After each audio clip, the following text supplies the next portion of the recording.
शकता की परलीमध्ये ज्या तहसीलदारनी मुंडे ज्यांचं नाव होता 2 दिवस अगोदर त्यांना अटक झालेली आहे. त्यांनी 20,000 रुपये लाच घेताना रंगेहात पकडण्यात आलेला आहे. जरी एक 20,000 रुपयेसाठी जरी एक तहसीलदार जेलमध्ये जाऊ शकतो, तो ज्या वेळी माझा पर्चा अवैध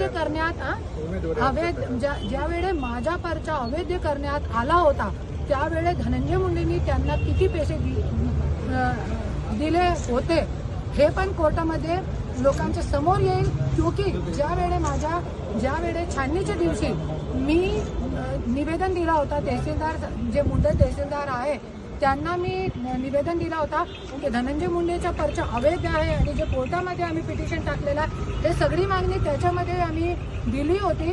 तरी पण त्यांनी कॅमेऱ्यावरती सांगितलेलं पण आहे त्यांनी की धनंजय मुंडेचा पर्चा अवैध करण्यात आलेला आहे.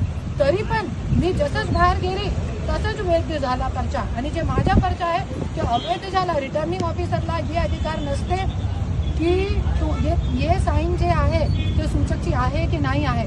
तरी पण माझा पर्चा फक्त या गोष्टीवरती ते सूचकची साईन नाही आहे. ते अधिकार जे आहे साईन आहे की नाही आहे, खोटी आहे खरी आहे हे तपासण्याचे अधिकार आणि हे खरी खोटी करण्याचे अधिकार जे आहे ते रिटर्निंग ऑफिसरच्या नसते.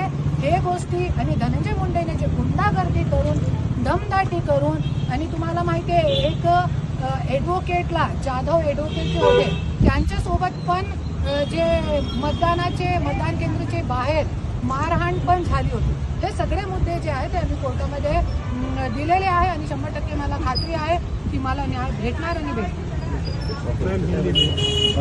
एक मिनट साहब भैया क्या